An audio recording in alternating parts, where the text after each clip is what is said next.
could say alpha male, it's misogynistic.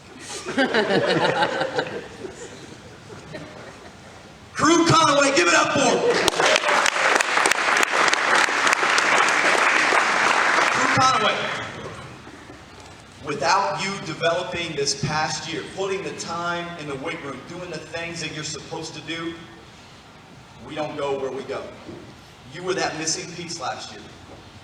We had you at running back. We saw some good things against South Harrison last year, but then he had a broken wrist. He never really got back into the lineup. We didn't see him on the offensive side of the ball. Boy, was that different this year.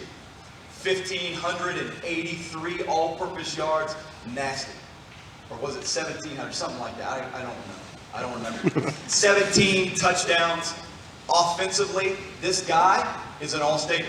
But we didn't have to worry about him on offense. We had some other weapons on offense. It was defense where he emerged. As our starting safety, he would tell people where to go, and this is what he does well. He would take his read steps, and he'd be like in his head, it's a run. I'm going to go kill somebody. And he would come downhill and absolutely destroy somebody.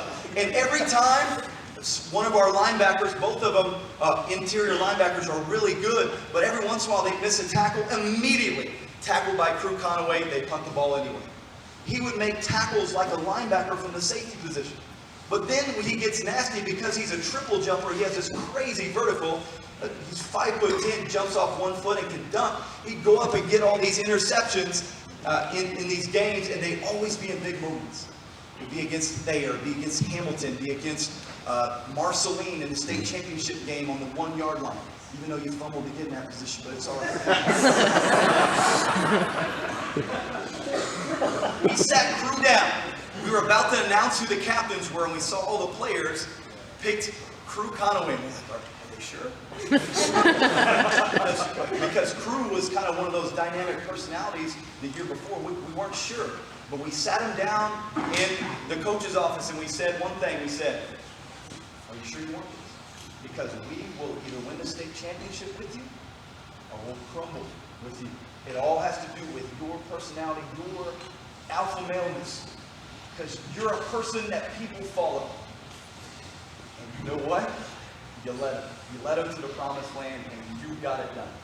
And because of some crazy freak guy who's getting D1 offers and had 200 tackles, you weren't Defensive Player of the Year in the state of Missouri, but you were second. Here are some of the accolades of Crew Conaway. All-conference running back, first team.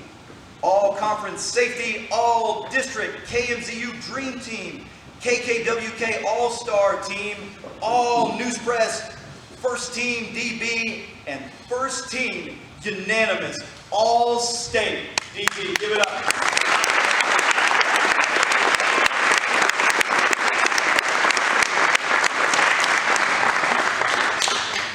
The grandson of former coach Virgil Freeman.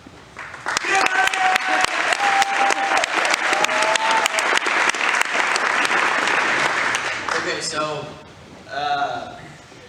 this is the second year I've got to do this. It's easily my favorite thing I get to do each year.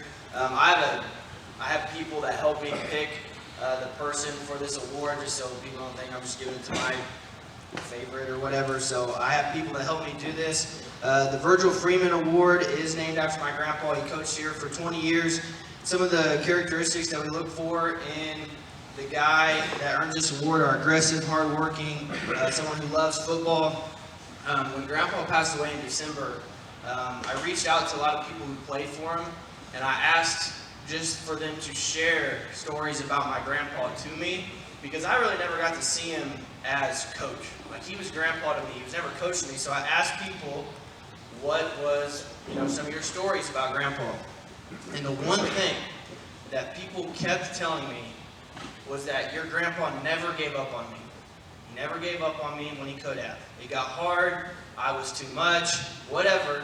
He never gave up on me throughout my 4 years. We all pushed him to be better, and he took that coaching all year long. And the second annual Virgil Freeman Award goes to Mr. Crew Conaway.